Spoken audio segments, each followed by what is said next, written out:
knows how to do this stuff. All right, we're here with Terry Moore. Terry's the creator of Rachel Rising, and previous to that, obviously, did Echo, did Strangers in Paradise. The third issue of Rachel is hitting in, I think, 3 weeks. Is that right? Maybe just in a week or two, because it's at the printer right now. So now it's up to Diamond to how fast do they turn it around. Which is, you know, hit or miss. I want to ask you some questions about number 2. We usually do this in print, but figure we'll do it here. I guess the biggest thing is the second issue. You know, we talked about at the end of the first one. I had said something about how the woman on the bluffs who was there when Rachel came back seemed very kind of cool and calm and contemplative and kind of the quiet face of death, a la what we saw in Strangers a little bit. You hinted at the time, not so much, and are we seeing a little bit more of a malevolent side to her, or is there just a larger plan at play that we can't see yet? I wanted to reveal her like an iceberg, so you're just seeing the tip and there's a bunch. So she's a major part of the story, or certainly a major part of the initial story, and I wanted her introduction to be confusing. You don't know if whose side she's on, if she's good or bad. But by the time you finish the second and third issue, you'll begin to realize that she's leaving a certain kind of path behind her, and how she's affecting her surroundings. So you'll know her very well by the time we get to issue 4. And you've said in the past that Manson's going to be a big part, like the town itself and its quirky are going to be a big part of the story. Are we going to see more from the little girl from this issue, or is it more generalized than specific in that way? Actually, you see the little girl return in issue 3, and you won't believe what she's doing.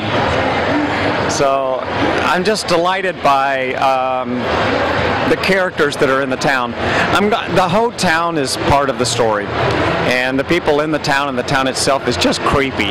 Everything's it's like stuck in Halloween. So I'm really enjoying that, and I'm enjoying revealing these layers.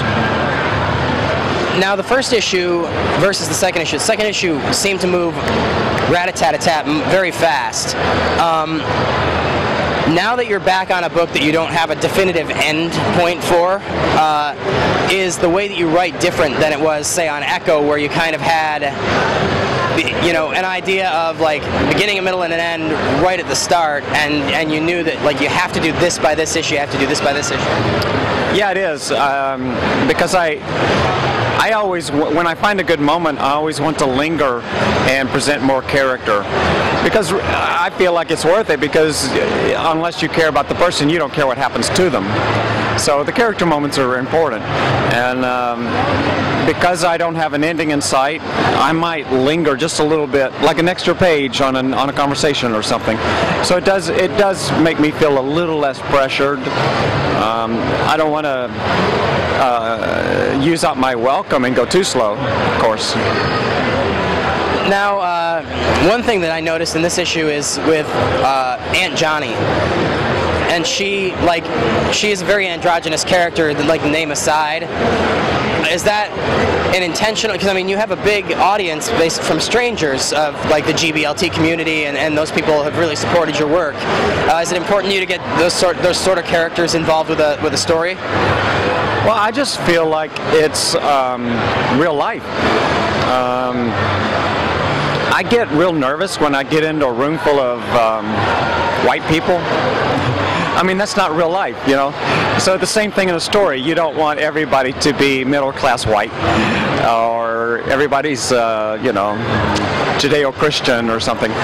So I don't know. I just see it as the variety of life. And Aunt Johnny, actually, I grew up with a friend of the family and her name was Johnny, and she wore cowboy boots, and we all liked her. And when I was younger, I thought Johnny's different. I don't know why, but we like her. And so I grew up with an Aunt Johnny, and this is my chance to put her in and the story finally. And you know, I think she's cool. I think that without the complications of the baggage of, you know, husband and kids and an SUV, all that crap, that you can get characters who are more flexible. If Rachel and Johnny decide to go to India tomorrow, they can. You know, she don't have to say, oh, I need to get a babysitter and blah blah blah. So I like my characters to be flexible. You know, like if they need to change and go somewhere. One nice thing about that too is that a lot of writers don't necessarily consider that. Like, I think a lot of writers would be like, "Oh, I need to go to India.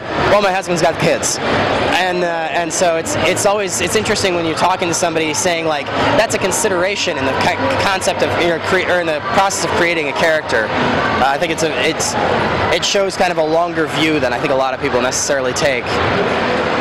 Now, the relationship with Johnny is really great in this book because obviously they get along really well, they care for each other, but like so far as of the second issue, neither of them is 100% positive that they can believe everything the other one's saying yet.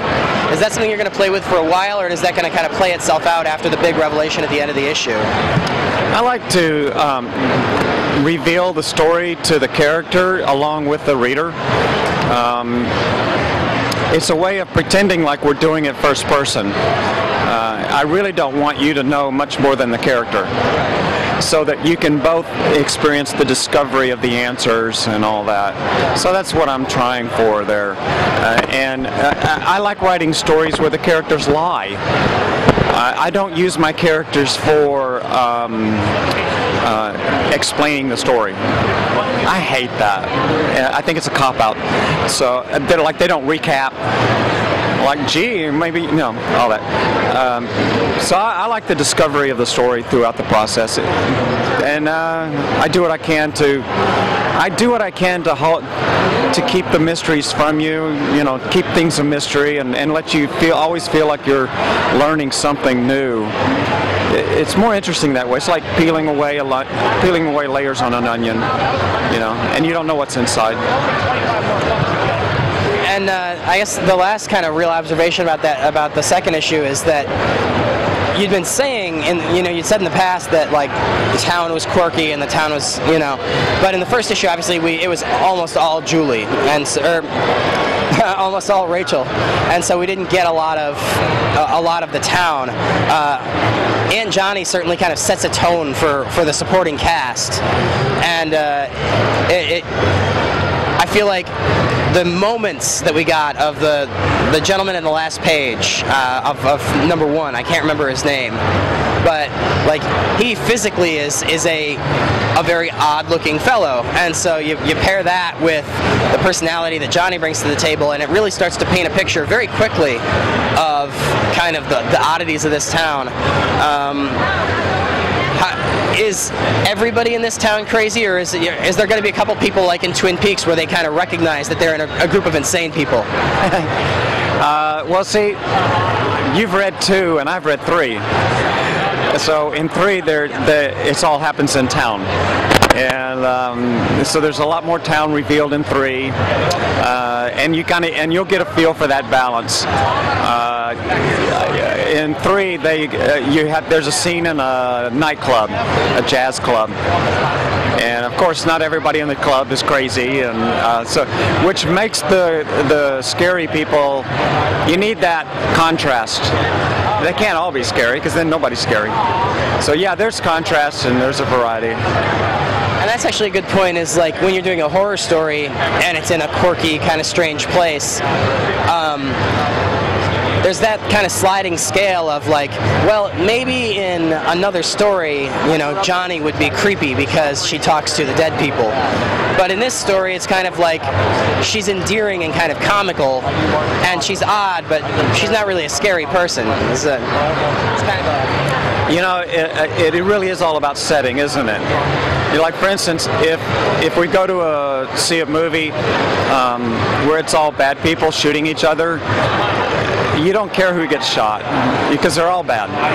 But if you go to see a romantic comedy and suddenly they're all gunned down, that's tragic because you didn't expect it. It was in the wrong setting, and that's how real life is. I mean, you're making all these plans and then boom, disaster hits. As a horror writer, you need to know that to sucker punch your reader. And the best way is to, not wear out your welcome. Again, that phrase. Don't wear out your welcome and try to make every page, scary, because you can't. You have to have, nothing's loud if there's not a quiet. So it's all about contrast. All right, well, Terry, thanks very much. I'll talk to you in a few weeks. Thanks, Russ.